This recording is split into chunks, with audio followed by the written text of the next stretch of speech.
नमस्कार दोस्तों, स्वागत है आपका रैंक एन एकेडमी चैनल में। तो प्रीवियस वीडियो में मैंने कुछ प्रॉब्लम सॉल्व की थी जो स्ट्रेस एंड स्ट्रेन टॉपिक से। तो आगे कंटिन्यू करेंगे। कुछ प्रॉब्लम्स और लाया हूँ मैं जो कि ऑलरेडी गेट एग्जाम में आ चुकी हैं, तो सॉल्व करेंगे। कुछ प्रॉब्लम ऐसी हैं जो डायरेक्ट फार्मूले से हो जाएंगी और कुछ प्रॉब्लम ऐसी हैं जिनमें हमें फार्मूला थोड़ा ड्राइव करके बताना पड़ेगा। चलो शुरुआत करते हैं। सिंपल क्वेश्चंस हैं, ऐसे ही क्वेश्चंस आते हैं, देखते हैं। ठीक है, क्वेश्चन नंबर 1 से स्टार्ट करते हैं। ठीक, एक स्टील ब्लॉक है जिसकी डायमेंशंस क्या दे रखी है, 200 mm, 100 mm and 50 mm is subjected to a hydrostatic force. एक हाइड्रोस्टैटिक प्रेशर लगा हुआ है तीनों तरफ से 15 MPa का। तो यंग्स मॉडुलस एंड पॉइसंस रेशियो भी दे रखे हैं। पूछा क्या है, change in the volume of the block. Change in the volume पूछा है, तो डायरेक्ट फॉर्मूला हमें पता है कि वॉल्यूमेट्रिक स्ट्रेन का फॉर्मूला क्या होता है, dV upon V equals to 1 minus 2 mu upon E sigma x plus sigma y plus sigma z। ये क्या है, ये है stresses. Sigma x stress in the x direction and sigma y stress in the y direction and sigma z stress in the z direction. तो देखते हैं, एक block है हमारे पास, ठीक है, is subjected to hydrostatic pressure. तो तीनों तरफ, तीनों डायरेक्शन में सेम इंटेंसिटी से प्रेशर लग रहा है, ठीक है। और प्रेशर की डायरेक्शन क्या होती है, ऑलवेज कंप्रेशन, ऑलवेज कंप्रेसिव। तो स्ट्रेसेस क्या हो जाएगी तीनों डायरेक्शन में हमारी, sigma x equals to sigma y equals to sigma z equals to minus p। Minus क्यों है, क्योंकि कंप्रेसिव नेचर है, ठीक है। देखते हैं, रखो value dV upon V 1 minus 2। Mu का वैल्यू कितना दे रखा है, 0.3 और E की वैल्यू कितनी दे रखी है, 200 GPa। तो GPa को हम MPa में बनाएंगे, 200 इंटू 10 टू द पावर 3, ठीक है। और स्ट्रेसेस की वैल्यू रखेंगे कितनी, माइनस P का वैल्यू कितने दे रखा है, हमारे P का वैल्यू दे रखा है माइनस 15 MPa। तो 15 डायरेक्ट सकते हैं क्योंकि MPa में, MM में यूनिट होती है MPa, माइनस 15 और माइनस 15 MPa, ठीक है। चेंज इन वॉल्यूम निकलवाया है, क्या करेंगे, वॉल्यूम क्वांटिटी को हम इधर ले जाएंगे। ये कितना बचता है, 0.4 upon 200 into 10 to the power 3 minus 45 into volume. Volume कितना दे रखा है भाई, डायमेंशंस दे रखी है ब्लॉक की। तो वॉल्यूम क्या होता है हमारा एक क्यूब ब्लॉक का, LVH। सिंपल, तीनों डायमेंशंस को क्या कर देंगे हम, मल्टीप्लाई कर देंगे, ठीक है। क्या कर देंगे, मल्टीप्लाई 200 100 इंटू 50, ठीक है। देखते हैं सॉल्व करके क्या आता है, 0.4 200 into 10 to the power 3 minus 45 into, देखो उसे सॉल्व करके, 10 इंटू 2 इंटू 5 10 हो जाएगा और 1 2 3 4 5 10 टू द पावर 5, ठीक है। सॉल्व करो, 5 जीरो से, ये 5 जीरो से हम इस 5 जीरो काट देंगे, ठीक है। तो dV इक्वल्स टू क्या हो जाता है, 0.4 अपॉन 2 इंटू माइनस 45 इंटू 10, ठीक है। इसको काटो, क्या आता है, dV इक्वल्स टू, ये जीरो इधर ले सकते हैं, ये काट दो, 2 माइनस 90 mm, ठीक है। चेंज इन द वॉल्यूम, ये माइनस साइन क्या दर्शाता है कि हमारा जो वॉल्यूम है डिक्रीज हो रहा है, ठीक है। क्या हो रहा है, वॉल्यूम क्या है, जैसे तीनों तरफ से हमारे पास फोर्स लगा हुआ है तो क्या उसका डायमेंशन क्या है, डिक्रीज हो रही है, जिससे क्या है वॉल्यूम हमारा डिक्रीज हो रहा है। तो ये कुछ ज़्यादा कुछ नहीं है, बस डायरेक्ट उसको डिक्रीज और इंक्रीज को दर्शाता है, नेगेटिव साइन, सिंपल। ठीक है, तो आप देख सकते हो आंसर कौन सा है, डी। नेगेटिव साइन को आप क्या कर सकते हो, एलिमिनेट कर सकते हो, क्योंकि इसने डायरेक्ट क्या पूछा है, चेंज इन द वॉल्यूम, और डिक्रीज और इंक्रीज नहीं पूछा है, तो आप क्या कर सकते हो, साइन को नेगलेक्ट कर सकते हो, तो आंसर बी हो जाएगा। ठीक है, सिंपल सा ही क्वेश्चन है, देखते हैं, चलो आगे क्वेश्चन बढ़ते हैं। यह क्या कहता है कि square plate of dimension L into N is subjected to a uniform pressure load. Pressure load लगा हुआ है दोनों डायरेक्शंस में। ठीक है, हम मान लेते हैं ये एक्स डायरेक्शन है और ये वाई डायरेक्शन। ठीक है, हमारे पास 250 एमपीए का प्रेशर लगा हुआ है दोनों एजों पे। ठीक है, तो प्लेन स्ट्रेस कंडीशंस दे रखी हैं, यंग्स मॉडुलस की वैल्यू दे रखी है, और ये कुछ वैल्यू दे रखी है, डेल्टा की वैल्यू दे रखी है, कितना हमारा ये डायमेंशंस चेंज हुई है, और ये डायमेंशंस एल की डायमेंशंस दे रखी है। ठीक है, तो निकलवाया क्या है, the Poisson's ratio of the plate material. देखते हैं क्या होता है। हम एक्स डायरेक्शन में एनालाइज करेंगे स्ट्रेन को, एक्स डायरेक्शन में। तो एक्स डायरेक्शन में स्ट्रेन का फॉर्मूला क्या होता है, epsilon x equals to 1/e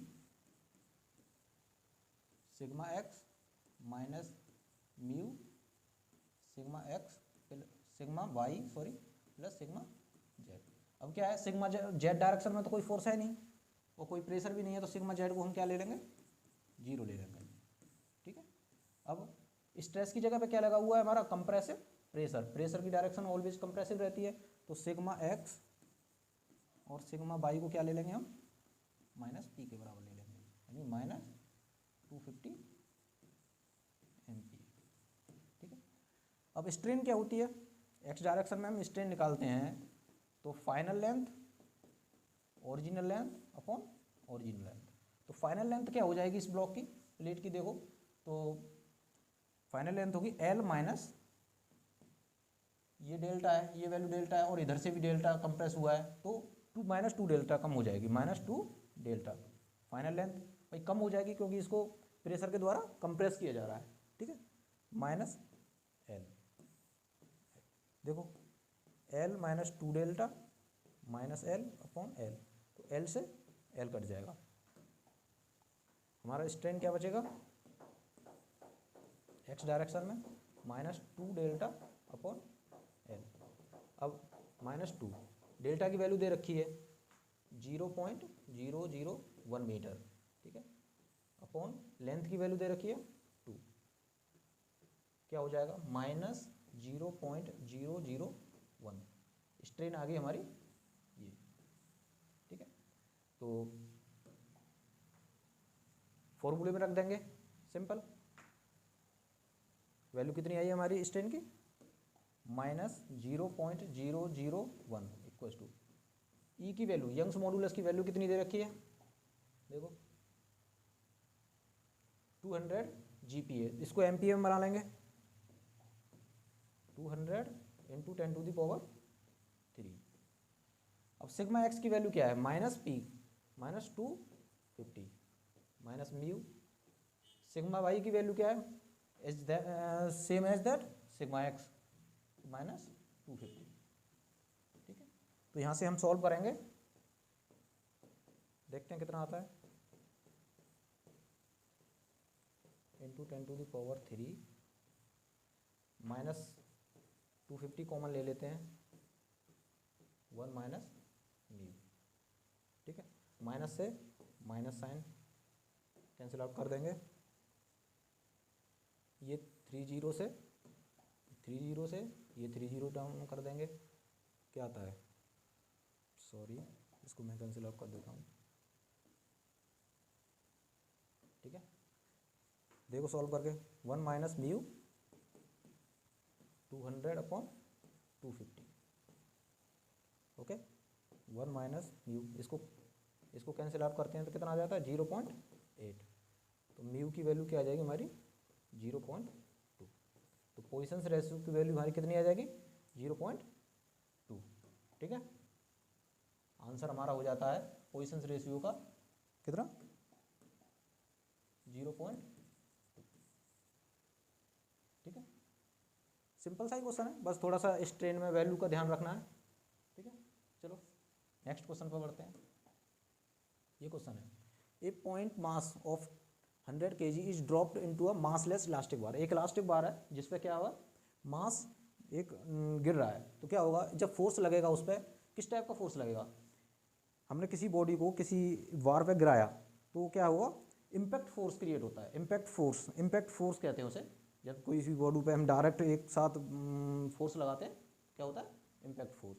तो इसमें क्या है, सिंपल पूछा क्या है, क्रॉस सेक्शन एरिया दे रखा है और पूछा क्या है, the maximum compression of the elastic bar. Maximum compression of the elastic bar, ये मास है, ये बार है हमारा, इस पर क्या हुआ, ये इतनी हाइट से h equals to 10 mm height से गिराया जा रहा है, तो क्या होगा, एक इम्पैक्ट डिफ्लेक्शन आएगा इसमें। तो इसको निकालने का सिंपल फॉर्मूला है, ज़्यादा हम डेरिवेशन में नहीं जाते हैं, क्या करेंगे कि स्टैटिक डिफ्लेक्शन निकाल लेंगे इसका। स्टैटिक डिफ्लेक्शन निकालने के बाद इम्पैक्ट फैक्टर से इंटू कर देंगे, और मैं बताऊंगा आपको इम्पैक्ट फैक्टर कैसे निकाला जाता है। तो सिंपल हमें इसको क्या करना है, हमारा स्टैटिक डिफ्लेक्शन निकालना है। तो हमें फॉर्मूला पता है स्टैटिक डिफ्लेक्शन का क्या होता है, स्टैटिक डिफ्लेक्शन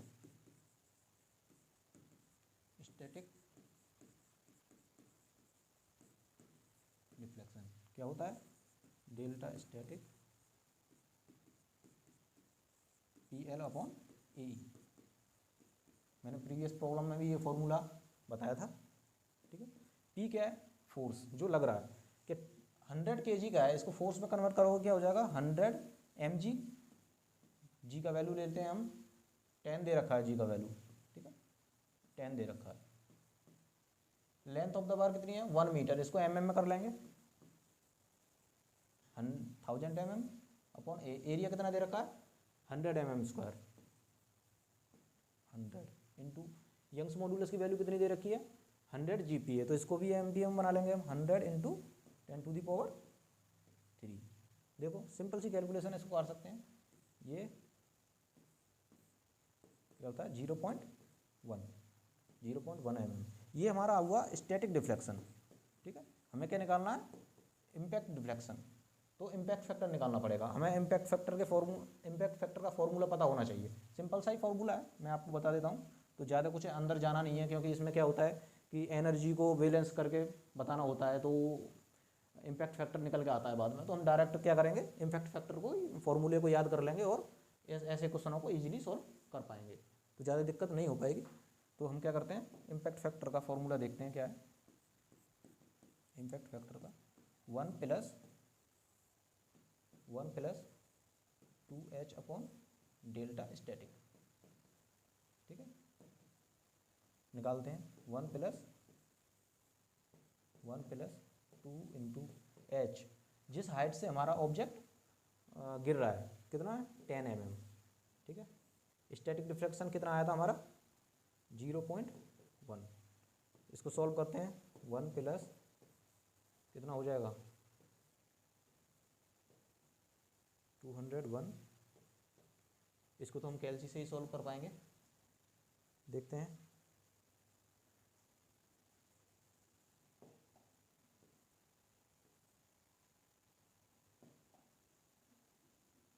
तो सिंपल क्या करना है आपको कि इसको, कि यहाँ से जो इम्पैक्ट फैक्टर निकलेगा, मान लो कुछ वैल्यू आता है, ठीक है, तो आपको करना क्या है, ठीक है। तो इसको सॉल्व करेंगे, कुछ वैल्यू आएगी, हम सॉल्व कर लेते हैं।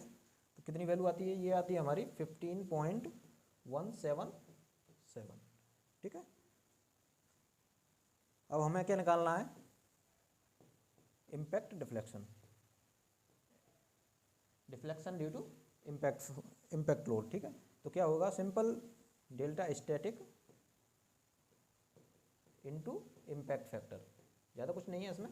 तो डेल्टा स्टैटिक क्या हुआ, कितना आया था हमारा 0.1 इंटू 15.177 इक्वल्स टू 1.5177 mm। ये आ जाएगा हमारा क्या, maximum compression of the elastic bar, ठीक है। सिंपल सा ही क्वेश्चन है ये, बस थोड़ा सा फॉर्मूले जो को याद रखना है आपको, तो हो जाएगा, ठीक है। इसका आंसर कितना आ जाएगा हमारा 1.5177 mm, ठीक है। तो आपको इम्पैक्ट फैक्टर का फॉर्मूला याद रखना है, बाकी तो आपको स्टैटिक डिफ्लेक्शन का फॉर्मूला तो ऑलरेडी पता ही है, सिंपल सा फॉर्मूला है। ठीक है, चलो आगे देखते हैं। ये क्या कहता है, a circular metallic rod of length 250 mm is placed between two rigid immovable wall है। क्या है ये, रिजिड वॉल्स हैं हमारे पास, ये मूव नहीं करती हैं। ठीक है, रिजिड वॉल्स हैं। The rod is perfectly contact with the wall on the left side. ठीक है, and there is a gap of 0.2 mm। क्या है, राइट साइड में 0.2 mm का गैप दे रखा है between the rod and the wall. If temperature of the rod is increase by 200 degree centigrade, यानी कि 200 डिग्री सेंटीग्रेड से टेम्परेचर को बढ़ा दिया गया है, तो एक्सियल स्ट्रेसेस क्या होंगी। देखो सबसे पहले क्या है, हम रूम टेम्परेचर पे देखते हैं तो क्या है, कोई भी स्ट्रेसेस नहीं है, मान के चलते हैं। ठीक है, जैसे ही हम इसका टेम्परेचर बढ़ाएंगे क्या होगा, ये रॉड क्या है हमारी इलोंगेट होती चली जाएगी। ठीक है, ये इधर तरफ इलोंगेट होगी, जैसे ही ये इससे टकराएगी। ठीक है, जैसे ही 0.2 mm का डिफ्लेक्शन ये गैप को कवर करेगी, उसके बाद क्या होगा, ये जो वॉल है हमारी, जो फिक्स वॉल है, क्या करेगी, एक कंप्रेसिव रिएक्शन डेवलप करेगी इसमें। ऑब्वियसली बात है, क्योंकि जब ये एक्सपेंड करेगा, जब इससे टकराएगा तो ये रिएक्शन डेवलप करेगा इसमें। ठीक है, जो कंप्रेसिव रिएक्शन आएगी, मान लो आर है। ठीक है, इसके थ्रू क्या होगा, इसमें कंप्रेसिव स्ट्रेसेस डेवलप होंगी, जिसके कारण हमारी क्या होंगी, एक्सियल स्ट्रेसेस डेवलप होंगी रॉड में। देखते हैं कैसे होती हैं। तो थर्मल डिफ्लेक्शन का क्वेश्चन है, तो देखते हैं। थर्मल डिफ्लेक्शन सबको पता है कि फॉर्मूला क्या होता है थर्मल डिफ्लेक्शन का, अल्फा डेल्टा टी एल। ठीक है, और डिफ्लेक्शन हमारा रिएक्शन के थ्रू भी आएगा, कंप्रेसिव हमारी रिएक्शंस लगी हुई हैं, इसके थ्रू भी क्या आएगा, हमारा डिफ्लेक्शन आएगा। तो डिफ्लेक्शन का फॉर्मूला मैंने बताया था, फोर्स इंटू एल अपॉन ए ई, जो बार बार हम रिपीट करते आ रहे हैं। तो टोटल डिफ्लेक्शन क्या हो जाएगा हमारा रॉड का, 0.2 के बराबर। ठीक है, 0.2 के बराबर। अब ये देख लेते हैं, सबसे पहले हम क्या देखना है कि हमारा 200 डिग्री सेंटीग्रेड टेम्परेचर बढ़ाने के बाद कि हमारा जो 0.2 mm का डिफ्लेक्शन आता भी है, नहीं आता है। भाई 0.2 से ज़्यादा डिफ्लेक्शन आएगा तभी तो रिएक्शन डेवलप होंगी, नहीं तो होंगी नहीं। इससे अच्छा है कि हम पहले चेक कर लेते हैं। ठीक है, तो हम थर्मल डिफ्लेक्शन चेक करते हैं, थर्मल डिफ्लेक्शन चेक कर लेते हैं, अल्फा डेल्टा टी। ठीक है, अल्फा की वैल्यू दे रखी है कितनी, 10⁻⁻5 इंटू चेंज इन टेम्परेचर कितना दे रखा है, 200 डिग्री सेंटीग्रेड इंटू लेंथ कितनी दे रखी है, 250। ठीक है, 30 से 30 काट देंगे, 10⁻⁻2 इंटू 2 इंटू 5 कितना हो जाएगा, ये हमारा 0.5 mm। ठीक है, हमारा जो थर्मल डिफ्लेक्शन आ रहा है हमारा रॉड का, क्या है, हमारे 0.2 से बड़ा आ रहा है, 0.2 से बड़ा आ रहा है। ठीक है, तो क्या होगा, हमारी कंप्रेसिव स्ट्रेसेस यानी कि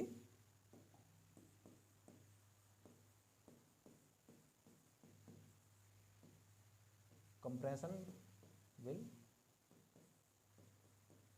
takes place in the rod.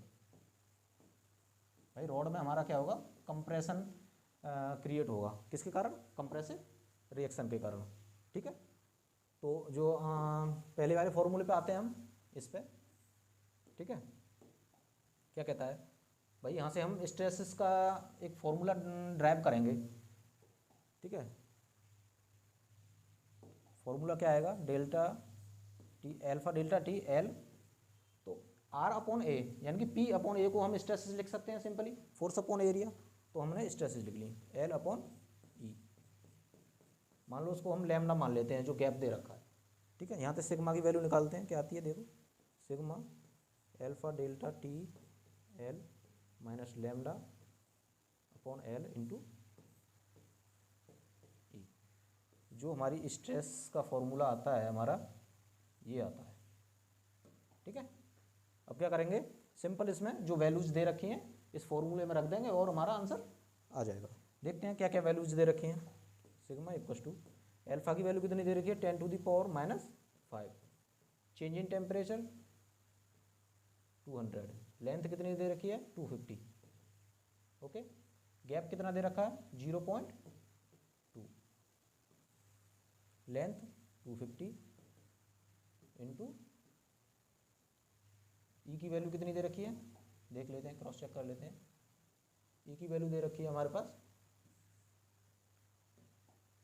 200 GPa, ठीक है।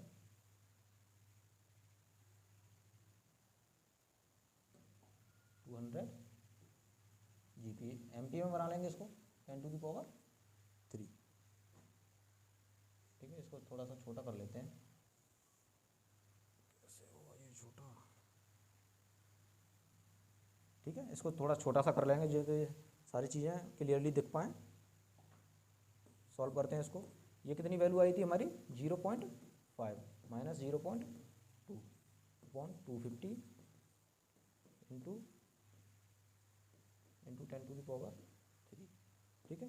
0.3 इंटू 200 इंटू 10⁻3 250, ठीक है। 250 से हम इसको काट लेंगे 4 टाइम्स, ओके। कितनी वैल्यू आ जाएगी ये, देखते हैं सॉल्व करके। 0.6 इंटू 100 इंटू 4 कितनी आ जाती है 250 MPa, ठीक है। स्ट्रेसेस कितनी आ जाती है हमारी 250 MPa। क्या होगा इसका साइन, क्या होगा नेचर, क्या होगा इसका कंप्रेसिव, क्योंकि कंप्रेसिव रिएक्शंस क्या हो रही हैं, क्रिएट हो रही हैं हमारी, ठीक है। सिंपल सा ही क्वेश्चन था, ज़्यादा कुछ टफ नहीं है। हम क्या करते हैं बेसिकली डायरेक्ट फार्मूले को यूज कर लेते हैं, ठीक है। तो मैंने फिलहाल आपको क्या कर दिया है, फार्मूले को थोड़ा सा ड्राइव करके बता दिया है, ठीक है। हम यहाँ से फार्मूले को ड्राइव कर सकते हैं। तो कितना आंसर आ जाता है इसका हमारा 240 MPa, ठीक है, कंप्रेसिव।